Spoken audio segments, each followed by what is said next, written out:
audio visual. Proses pembuatan keris naga siluman. Keris naga selalu menjadi favorit bagi para kolektor keris atau orang-orang yang suka mengkoleksi benda-benda pusaka sejenis keris. Keris naga juga menjadi incaran bila mana ada orang yang menemukannya secara langsung dari tempat asal-usulnya. Seperti di rumah-rumah warga di pelosok desa, rumah-rumah bekas para bangsawan yang dulunya bekerja atau mengabdikan diri di keraton, dan rumah pejabat-pejabat negara yang masih melestarikan budaya Jawa. Keris naga ada beberapa jenisnya. Yang paling familiar di telinga dan sering kita dengar adalah keris Nogosostro. Kemudian ada keris Nogorojo atau Nagaraja, dan ada keris naga siluman.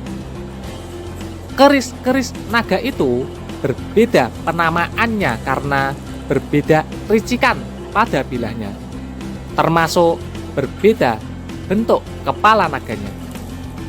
Membuat keris naga tidak semudah membuat keris-keris pada umumnya, karena dibutuhkan serangkaian proses tirakat atau proses spiritual yang lebih lama dan lebih berat. Meski demikian, energi yang dihasilkan pada keris naga sebanding dengan serangkaian proses tirakat yang dilakukan. Keris naga akan terlihat lebih berwibawa dan terasa lebih wingit, terutama bila disandingkan dengan keris-keris dapur lainnya. Aura wibawa yang muncul pada keris naga juga dapat membawa dampak yang positif pada pemiliknya.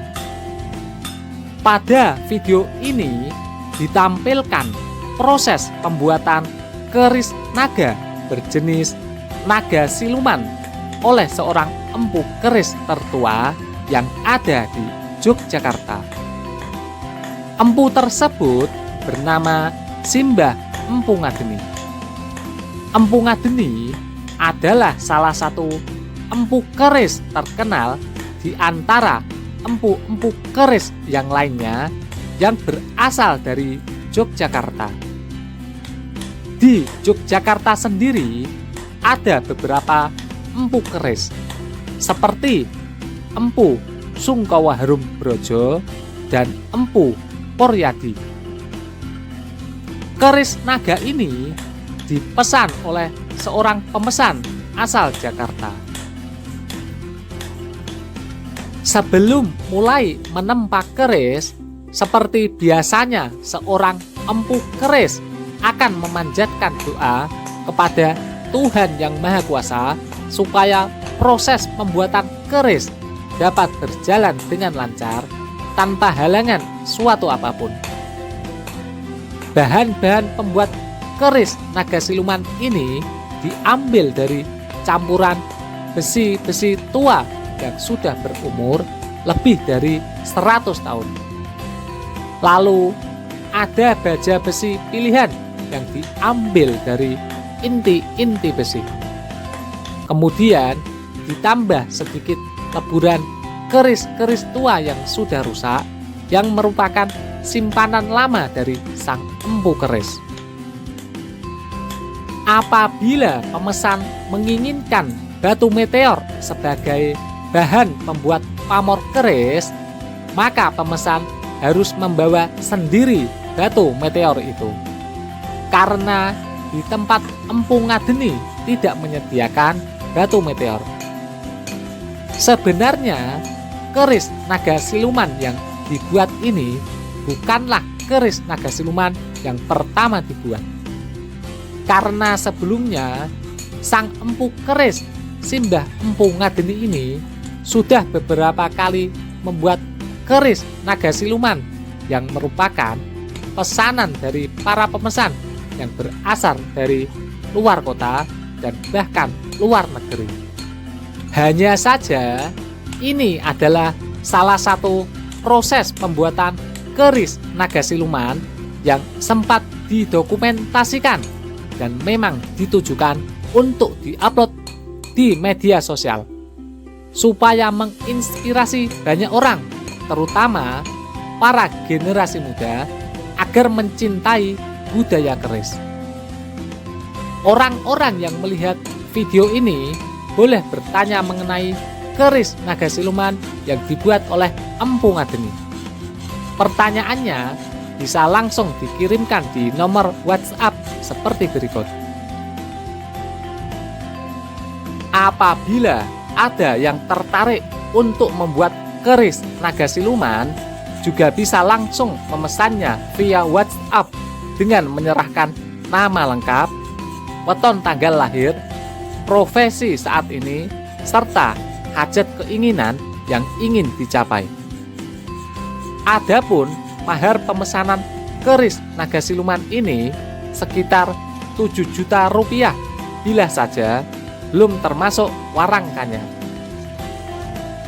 Keris naga siluman termasuk salah satu keris yang paling melegenda di Nusantara karena banyak cerita yang menceritakan tentang keampuhan keris naga siluman ini. Cerita-cerita itu banyak tersebar melalui mulut ke mulut dari sejak dulu.